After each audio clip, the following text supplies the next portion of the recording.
All right, hey everyone, it is Anchorpete. Welcome back. And we've done a lot of live shows recently, my wife, Shari, over there, and I. And today we're recording a show. We're talking about the movie that just came out on Netflix. It is 2020's I'm Thinking of Ending Things.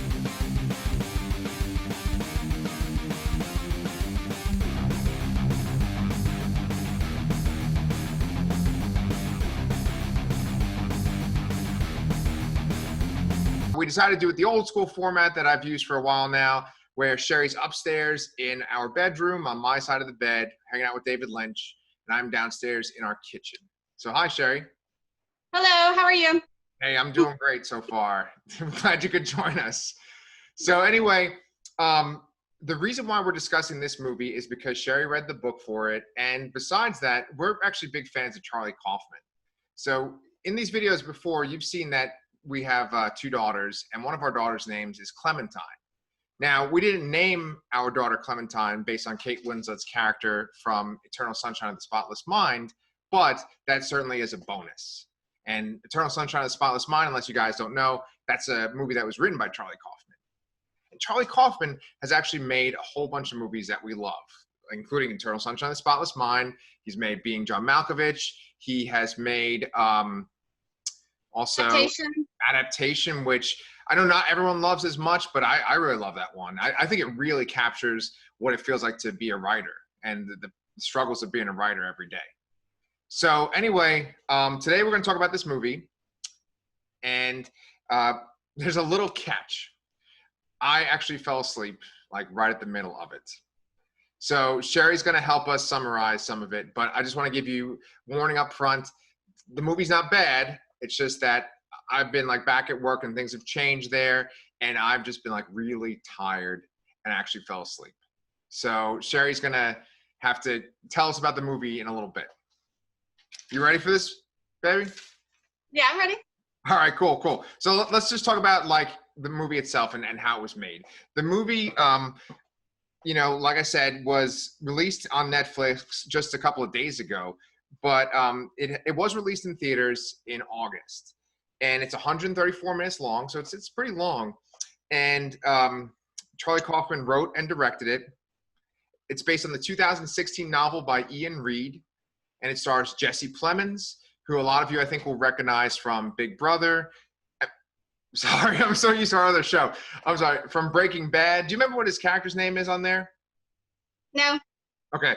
He's this like menacing henchman that has a major role in the last season of Big Brother. Then there's Jessie Buckley. Now, I kind of recognized her, but I wasn't sure who it was. And then I asked you during the movie, what's she from? And you didn't tell me. Do you recognize her from something? No, I don't know her. I looked her up. She actually won a singing competition, a British singing competition. Actually, she didn't even win. She came in second place. But apparently she used that bit of fame to go on. She's been in some of the London's West End productions, and she's sort of up and coming. And I'll just say she's pretty fantastic in this movie. Okay, yeah. Well, that's the thing. When you look at the critical response, a lot of people gave praise to Jessie Plemons, and then they gave her a lot of praise too. And I thought her name is Jessie Buckley. Two Jessies. Jessie Buckley, yeah. And then Toni, Collette, who we all know is fantastic. A lot of times my friends and I and Shari, we always reference Hereditary. Hereditary is this big movie with people like us. So, I mean, but Toni Collette's in a ton of things, but that's the most recent thing I can think of. And then, of course, David Thewlis, who I'm a big fan of. I've liked him since I was a kid. I saw The Island of Dr. Moreau. It's kind of a weird remake movie, but, obviously you'll recognize him as like Professor Lupin from Harry Potter, among other things. He was in Wonder Woman recently.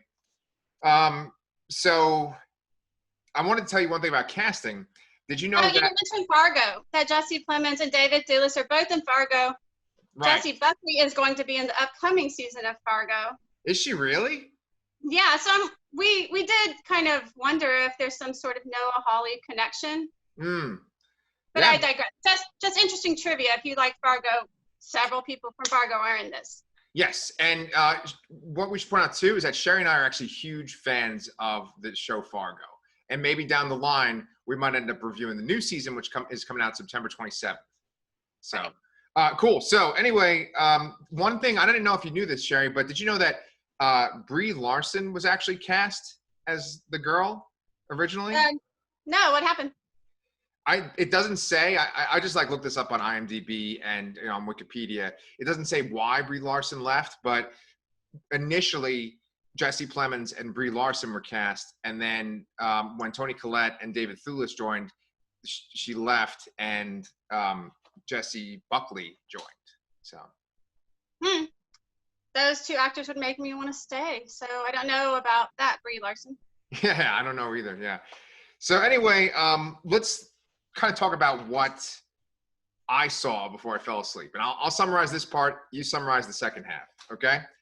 Sounds good.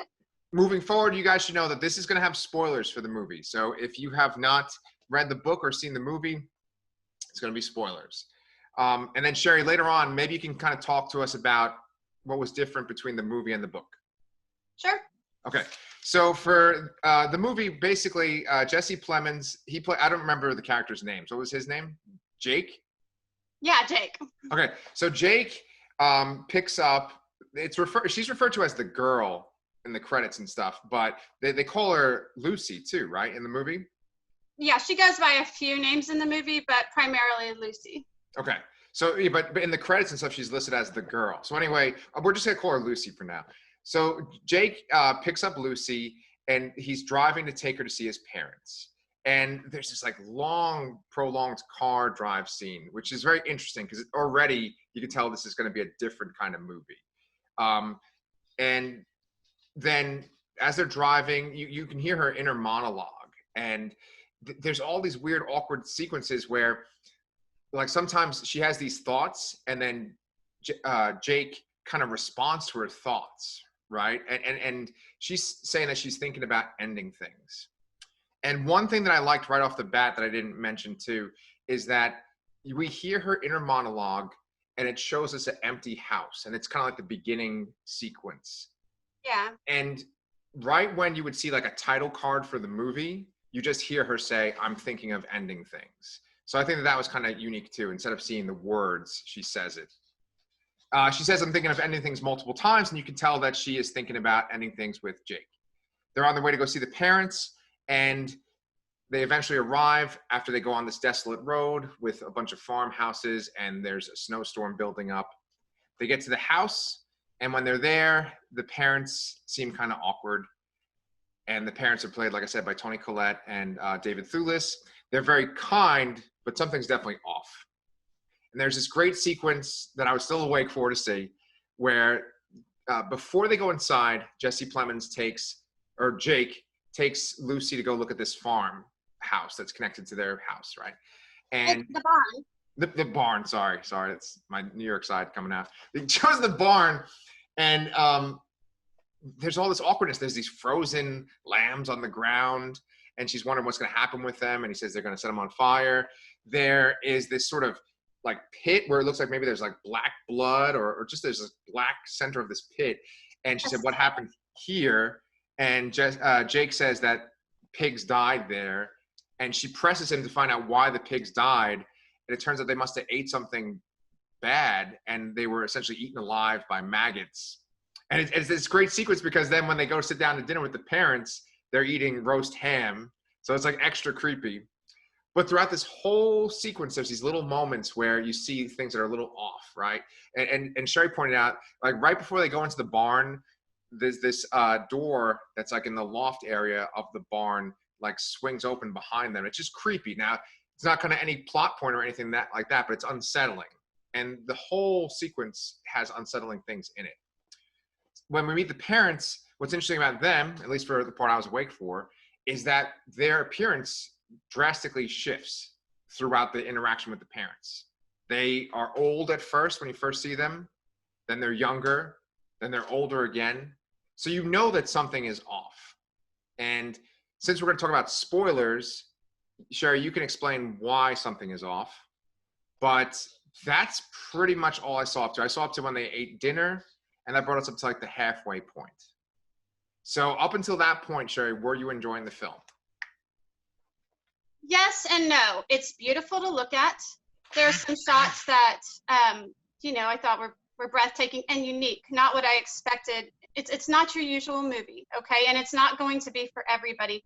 And I want to point out that beginning car ride scene goes on for a really long time, and it is just monologue and dialogue between, mainly for her in her head, and then some dialogue between her and him, and they're kind of establishing the kind of relationship they have, which is, there's a lot of like intellectual talk, right? Mm-hmm. They reference a ton of poets, writers, scientists. I didn't know who most of them were. That's okay. I like a kind of movie like that makes me want to go out and find out what they're talking about. So possible learning opportunities there. It's just, it was kind of hard to get through, and you're wondering where this is going. Most movies would have some action. I wish we had timed how long that scene is, but it's really long. Yeah. When they do get to the farm to meet the parents, there's, like you said, all those kind of unsettling moments with, why are there dead lambs on the, or yeah, dead sheep on the ground? And, right. You know, she's thinking about the life of a sheep or a lamb, what that's like, just being alone, eating, standing there, doing nothing, sleeping, how boring that is. It's kind of repetitive life, and she's pondering that. So I found that there was a sense of dread, and it made me nervous, you know, about what was coming. Where's this movie going? Then you get to the dinner, which is really creepy and off the wall, because the parents are, how would you describe them? They're wacky. Yeah, they're good natured and they're sweet, but there's definitely this. Toni Collette has this anxious quality to her, you know, where she's kind of always like laughing, and like her eyes are darting around, and you know, it seems like there's something unsettling about them. I think we've used the word unsettling a couple of times too many already tonight, but yeah, like it's almost like there's a secret, and then like David Thewlis is and the main character Jake is looking at his parents constantly, like he's embarrassed of what they're saying. He's ashamed of what they're saying. He doesn't want them to say more in front of his new girlfriend, and she's confused about, what are you hiding? Yeah, yeah. Or what's going on here that I'm not privy to? Right. And like I think with David Thewlis too, he seems to kind of take things very literally. And there's this really funny sequence where the main girl is like showing her artwork that she's made, and it's like photos of areas, and she's trying to convey certain moods and emotions with the photos, and he's like, I can't appreciate it without a person. How am I supposed to know how to feel without seeing a person in it, right? And you know, it's just this sort of like, he's very literal and needs things explained to him. So, and I think that's embarrassing for the Jake character, who him and his girlfriend they're, I don't know if they're in college or they're getting their masters or something, and both of them. Yeah. You know, she's a poet. She's also studying like astrophysics or something. I can't remember what, but they're both, you know, really intelligent. And I think these like kind of bumbling farmer type parents are embarrassing to him. Yeah. It, you know, kind of that reminds me of like a point that you made before. You said that we don't kind of see this kind of intellectual dialogue that often in movies. It makes it unique. And I do feel like that type of independent film, at least we have not seen much of in the past 5 years, maybe more. There's not a lot of scenes where people are like quoting things at the drop of a hat. And I think that there is this sort of negative stigma about intellectualism. I think that like people trying to put stuff like that in movies. And I think that Charlie Kaufman just like shoved this movie filled with stuff like that. Is the book like that? No, he actually added a lot of things. There's a million references to musicals, especially Oklahoma. And maybe I should talk about the second half of the movie at this point. Sure. Yes. After they have dinner with the parents, there's a scene where she goes up to his childhood bedroom, which is labeled Jake's childhood bedroom. And you just know things are very bizarre at this point. She has a weird conversation with the father, who's saying he's going to get her a nightgown so she can spend the night, even though she said numerous times she wants to leave and go home. Right. When she goes downstairs, she walks in and Jake is spoon feeding his mother, who has gotten really old at this point. If I didn't know what was going on in the book, because I had read the book, I would have been so confused. Yeah. So I think that's going to be hard for anyone watching this. Yeah. I looked on Rotten Tomatoes and it said the viewer score was pretty low. Yeah. maybe in the 40s. And I completely understand why. This Charlie Kaufman is going to make you work. He's not going to help you. You have to sit through this whole thing and try to patch it together and figure out what's going on. And in the movie, I don't feel like they ever really do give a clear answer. I only know the answers because I read the book, and at the end of the book, it is pretty clear what's going on. Yeah. Okay, so anyway, she has the weird scenes with the parents getting older, and she's coming across them. She also goes down to the basement at one point, which the Jake character doesn't want her to, but it's not clear why. When she goes down there, she finds paintings that Jake has done that are exactly the same paintings that she herself has done. She also sees a childhood picture of him that she thinks is herself. Oh, yeah. And of course, these are all clues, which, should I just go ahead and say, the big mystery of the movie is that all of these characters are in Jake's head. There is no girlfriends.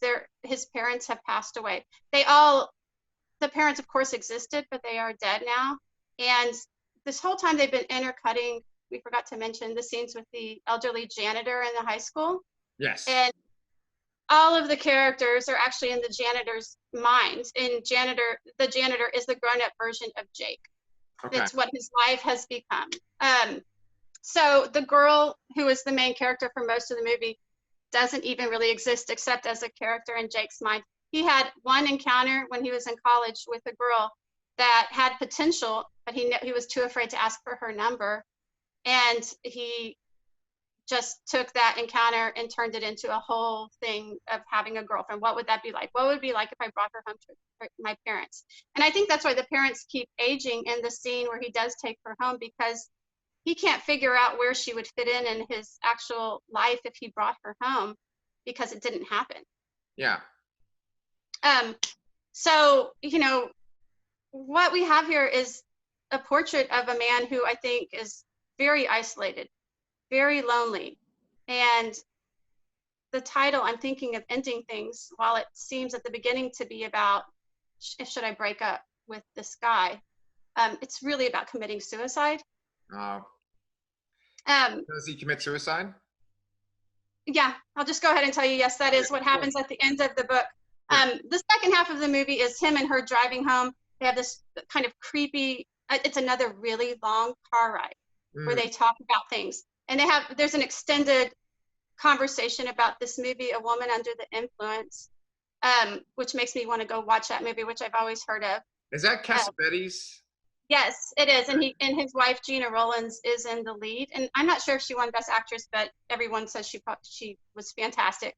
Okay. I've always wanted to see it, kind of forgot about it because it's from the 70s, but this movie reminds me, I need to watch it. They have a long talk about that. Yeah. But if you're a viewer, you're like, where is this going? Why are they just talking about this stuff nonstop? And I think it's just a culmination of all the things in one person's mind that maybe they're thinking about on a regular basis, because this old man who's a janitor has no one to talk to. He goes home every day to his farmhouse. There's a very sad poem. He sings a very sad song from Oklahoma, which I'm not familiar with the musical, but I kind of want to watch that now too. Anyway, on the way home, I'm all over the place, but the movie's kind of all over the place. You're doing a great job, actually. On the drive home, they have a creepy stop at, it's a Dairy Queen in the book, but they called it something else in the movie, and it's very good and it's creepy. There's a little creepy song, and Jessie Plemons sings the song, which I love that part. Him and the two Jessies are really good in this movie, and they kind of went up to a new level for me, Jessie Plemons, because he's always kind of this funny supporting character that I enjoy. Right. He's really good in this though. Anyway, they stop there. They have a creepy encounter with the three teenage girls working at the Dairy Queen or whatever. Okay. And where they warn her, don't go forward, don't keep going. One of the girls does, and you're like, what does that mean? And you kind of get this feeling that Jake is the problem, that she should be afraid of going forward with him. And in the book, it gets kind of scary at this point. The book is more of a psychological thriller. Sure. And I think I told you this, there's only been 3 or 4 books I've read in my life where I actually put the book down and turned off the light to go to bed and felt afraid. And this is one of the only books I felt that with. And this guy's only written 2 books. Yeah. I immediately read his second book because I was impressed that it scared me.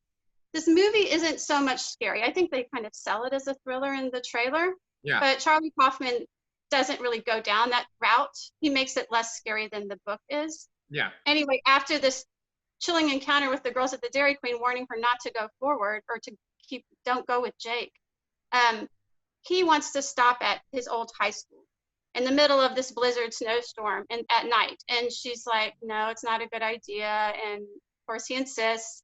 And he eventually, there are a series of small events that lead to him getting out of the car and going into the school.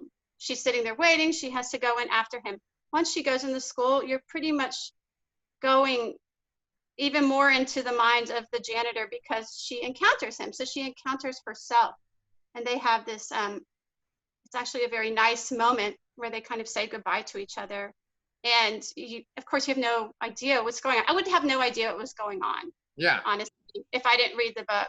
Yeah. And then there's dance sequences, characters dancing like a sequence from Oklahoma. Jessie Plemons, like I said, sings a song. He goes on stage and performs in front of people, and they all clap, and that is the end of the movie. It's intercut with scenes of the elderly janitor in his car in front of the high school in the snowstorm, taking off all his clothes. And the implication to me is that he allows himself to freeze to death. And so commits suicide in that way. Jeez, that's pretty horrible. That's not what happens in the book. I think he locks himself in a closet in the school and kills himself another way, but it's, the same concept, there's suicide. But it reminds me of the Twilight Zone episode, which is something on Owl Bridge where a man's about to be hung. Do you know what I'm talking about? I do, yeah. They're about to hang a man and he escapes and then he runs away and they're chasing him and there's a whole 30-minute episode of the Twilight Zone, but at the end they just kick the stool out from under him and he hangs. Right. And it's about what your mind will do in those last moments, what it'll come up with. And so that's what this whole movie is. It's just this whole fantasy he has before he decides to kill himself. Yeah. Well, okay, I'm glad that you summarized that because I did kind of like wake up a little bit and see little bits of that. And I knew you had told me what this whole book was about, so I knew what was eventually going to happen.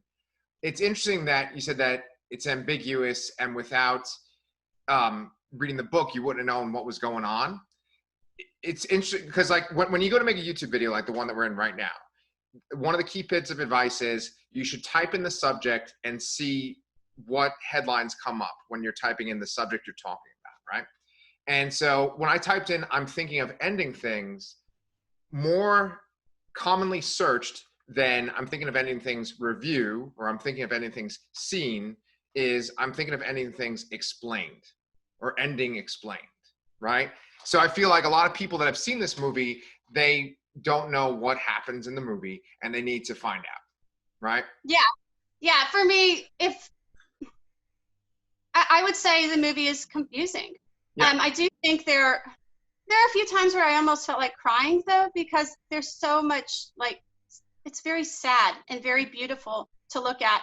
And it's not that it's not good. It's just, you need to be in a certain mood. I'd call it a mood movie. And if you're not in the right mood, you don't want anything to do with this. I would also say I never want to see this movie again, which is what I say sometimes about, I say that sometimes about a good movie, but because it like makes me feel sort of bad. Yeah. This one did make me feel bad. It made me feel depressed. There's a point where he talks about all the platitudes of life, like if life gives you lemons, make lemonade. It's always darkest before the dawn. And he like lists off a ton of those platitudes like that. And he's like, it's not true though, He talks about, how sad he is that none of those things that he believed when he was young, none of them actually worked out. He's just this very depressed person who life hasn't gone well for. And I'm not sure what the message there is, but isn't that depressing? Of course. And that might be the point of the novel, and that might be the point of this movie, is that, there is a reason why people commit suicide, or it's just that it's very possible to have a bleak outlook and to not find the positivity, even though you might be well read like this character or know a lot like this character does, but you still can't find like your life still didn't have fulfilling things in it. Even though Right. you have the intelligence to pursue those things, you just didn't have the opportunity. Yeah, so maybe it's good it brought up these feelings for me because it made me feel afraid of, I don't want my life to turn out like that. You know, afraid of not taking chances and risks because I think that's what his character does. He kind of takes this easy way out. In the book, he's really intelligent. I think he had a scholarship to be some sort of, where he could have gone and got his doctorate and stuff. And I think he turns it down because he's sort of afraid, and he ends up going home and taking care of his sick elderly parents and then just working as a janitor when he had so much potential.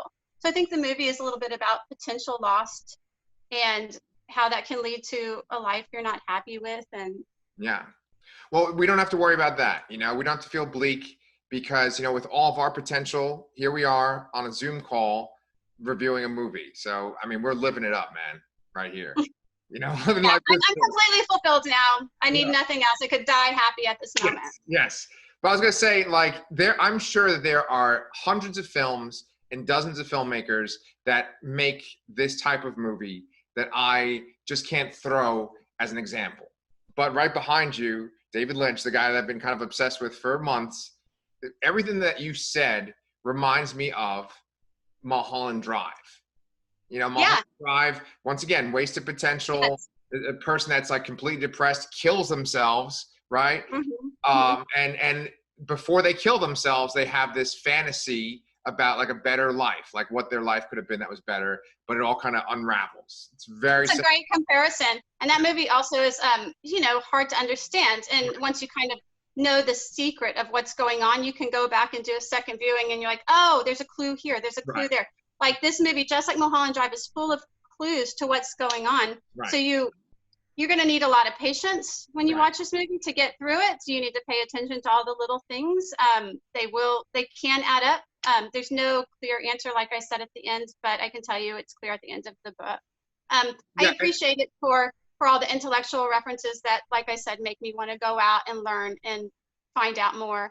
And I also appreciate the mood, which is creepy. And at the end, it's just very beautiful. Having like people doing ballet in a high school hallway, like I haven't seen that before, you know. And then it actually starts snowing inside the gym. It's so pretty, but it's like a painful pretty, you know.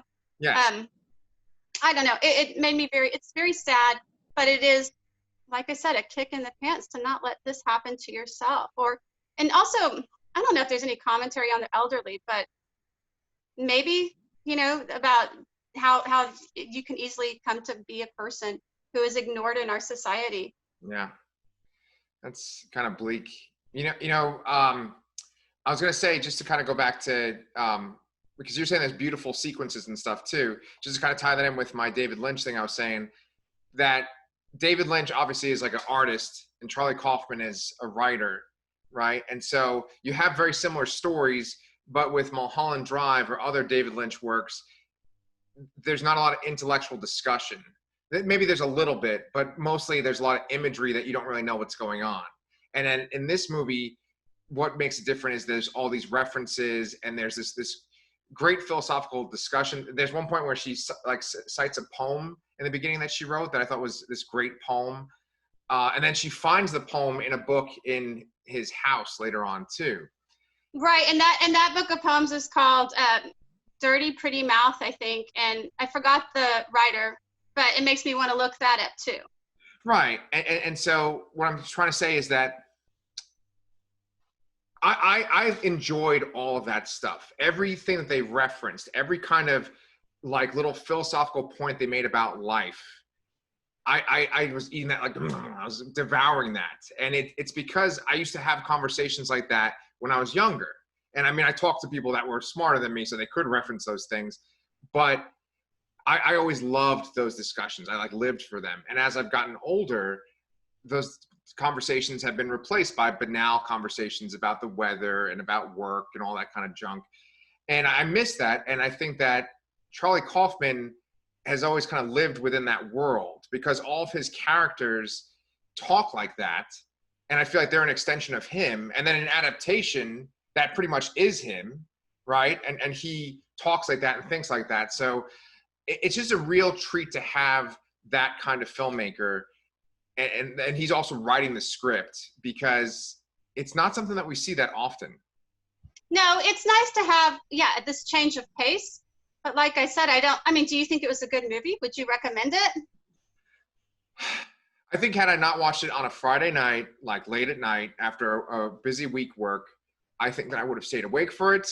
I think that had you not read the book and told me about it, I would have gone on YouTube and looked up explanations for what happened in the movie. I too would have been inspired to look up some of the things that they referenced in it. So those are all good signs. And I kind of feel grateful for just seeing little scenes like when they were discussing the pigs and then they have ham, like something like that.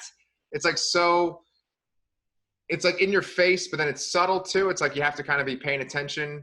So I just love stuff like that. Yes, you definitely have to pay attention in this movie. Like I said, you need an attention span because there's not a huge amount of action, right? Yeah. So much talking. But there's a lot of ambitious ideas. Yeah. We need more movies like this in general. We need to show that people are able to have conversations like that people have thoughts like this, because it's like very different. Like, can you tell me any other movie that we've watched together in the past year where people are talking like this? No, I mean, not really, but I want you to watch an episode of Girls with me later with the guy from Perry Mason, and they do have a little bit of this kind of conversation. Cool. Okay, so coming up tonight at 11, we're going to be reviewing. Yeah, nice change of subject. No, I'm saying we're going to review that on a live show. Yeah, so I don't know. I think it's pretty. In the episode. So. Yeah. So I think this is a pretty good review. Like, is there anything you want to add to our discussion? Oh, I did have a couple of like little bits of trivia. The elderly janitor at one point is watching TV, and it's this kind of what kind of movie? Like a romantic rom-com type movie. Oh yeah. And it's cheesy, and at the end it says directed by Robert Zemeckis, right. Which I was kind of surprised. I was like, that's a little dig at Robert Zemeckis. Yeah. But I actually looked up like some of the stuff that Charlie Kaufman said about this movie, and he said he actually got Robert Zemeckis' permission, and in the end credits he thanks Robert Zemeckis. So I thought that was kind of funny trivia. I also, when I read what Charlie Kaufman said about this movie, he said the end credits had some of his favorite stuff because they had to credit all of the different references in the movie. Oh my God. So he said there's all this good stuff there. However, the end credits are really tiny because I was watching them, but they're real tiny, and it was just actually hard to see them. So it's kind of this choice to make it hard to see the end credits, yet that's one of his favorite things. So I think Charlie Kaufman is kind of maybe toying with the viewer a little bit. He's making you work. He's not going to give anything easily. And I'm not sure, maybe he just thinks in society we have everything too easy. I don't know, but he's not giving things easily. Oh, I like that interpretation. That's interesting. Yeah, I mean, it's definitely not a movie for people that just want things straightforward and, want like just basic dialogue and to have things explained to them. It's not that at all. Oh, and I have one last piece of trivia. Go. At the very end, the main Jake, the Jessie Plemons character, is giving a speech about his life, and it's kind of a goodbye speech in his head in actuality, but he's giving a goodbye speech to all these people in the audience who are watching him adoringly. And the speech is actually this a final speech from A Beautiful Mind, the Russell Crowe movie. Oh my God. Apparently it's word for word. And I did look up that Adaptation lost the Oscar that year to that movie. So. Oh, wow. Interesting, right? I don't know if he's kind of pissed about that and decided to sort of put it's in there as this sort of, he's giving this speech that's sort of hokey and typical. Yeah. Like I had no idea it was from A Beautiful Mind. It just goes to show Russell Crowe's performance probably elevated that writing. Can I throw in just sort of fun fact, huh? Can I throw in a little fun fact that from a guy that only saw half the movie, right? Sure. So with Adaptation, for those of you that haven't seen it, Nicolas Cage plays two characters. He plays Charlie Kaufman, and he plays Charlie Kaufman's like twin brother. Both are screenwriters, but his twin brother is like this hack screenwriter that just writes the most cliche piece of crap screenplays and is all excited about it. And he talks like he's like one of those, people excited about the movie industry, right? And Yeah. so it's funny because he's working on this serial killer drama, and his idea for the serial killer movie is that the serial killer and the victim are the same person, like they're all in the person's head. And I just, when you told me that they made a movie of this and it was directed by Charlie Kaufman, I was like, oh, that's so ironic, because like he made a joke about that in his movie about like hack screenplays, and where it's like, oh, the twist is that they all know, it's all the same person. Oh, well, this was the perfect book for him to adapt then, an adaptation, if you will. I'm sorry? There's other movies that are similar to this too. Like there's like Identity. Did you ever see that one with like John Cusack, where it's all yes. That's kind of similar too. Or any, Fight Club. Oh yeah, by the way, spoilers for like all these movies. Like if you haven't seen Fight Club or Identity or Adaptation, spoilers, sorry. Or Tully. Which one? Oh shit, we just spoiled that too. Sorry, everyone. These genuinely good movies that like you would enjoy. It's all in a person's head. Sorry. Good job. Happy Saturday, everybody. You don't have to watch them. Oh, I forgot. You made me forget my final piece of trivia. Oh no. I got it. Go. The writer Ian Reid has only written 2 books. This is his first book. His sister is the First Lady of Iceland. Okay, so he's from Iceland. No, he's Canadian, but his sister is married to the president of Iceland. Okay, that's a random bit of trivia. That's kind of interesting. Cool. Yes. Yeah. Spoilers for the Icelandic political hierarchy or whatever too. Sorry about that, guys. So I threw you off. I can tell you're off. You don't know what to do now. I don't know how to respond to that. No. But I enjoyed talking about this. I'm glad that you made me watch it, because I need to see more movies like this. And I hope that we get to review more movies together coming up. I'm sure we will. Yeah. But just for a little plug's sake, guys, if you're watching this, like this video and subscribe it. I mean, that would really help our channel out a lot. Besides that, Shari and I twice a week do live reviews of Big Brother, the show Big Brother. We do it on Thursday nights, where we review the Wednesday and Thursday episode, and we do it on Sunday nights after Sunday's episode. We do it at 11 p.m. Central Time. So as you can see, we watch highbrow things and lowbrow things. Yeah. Which one do we like better? We're not going to tell. But anyway, the highbrow stuff. But anyway, besides that, on Tuesday, Chris, Danny, and I are going to be reviewing the cast and filmmakers behind the movie Honeymoon Phase. As I was saying, the last cast, we're going to be interviewing the Honeymoon Phase people. And then I also, after a long delay, I have the episode where me and Tyler E.C. Burnworth are going to be talking about Invincible. So I'm pretty excited about what's coming up on this channel, on Anchorpete. So make sure you subscribe if you haven't. And you can hear the sounds of my little daughter crying too. And there's a poodle over there. Shari, thank you so much for doing this with me. And I guess we have to go back to parenting instead of talking about cool movies. It was fun.